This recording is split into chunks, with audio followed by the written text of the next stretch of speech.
আজকে আমরা ফ্রেন্ডসরা রেস্টুরেন্টে গিয়ে কি খেলাম আর কি করলাম চলো বলি।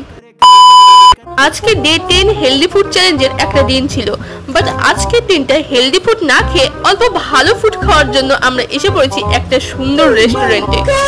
এই রেস্টুরেন্টের এনভায়রনমেন্ট খুবই দারুণ ছিল। তোমরা হয়তো এই ভিডিওটা দেখে বুঝতেই পারবে যে আমরা একদিনে 2টা রেস্টুরেন্টে খেতে গেছিলাম। টাকা বেশি হয়েছে আমার না, আমার বাবার। Just for fun guys. আসল কথাটা বলি, কেন আবার আমরা 2 নম্বর রেস্টুরেন্টে খেতে আসলাম। আরে ওই দিনটা এতটা গরম পড়েছিল যে ওখানে গিয়ে খুবই গরম লাগছিল। ওখানে তো এসি ছিল না, বাট পরিবেশটা দুর্দান্ত ছিল। বাট ওই দিন না পরিবেশও আমাদের সাথে ছিল না, কারণ হাওয়াই দিচ্ছিল না ঠিকঠাক ভাবে। এর জন্য এসির হাওয়া খাওয়ার জন্য 2 নম্বর রেস্টুরেন্টে আমাদের আসা।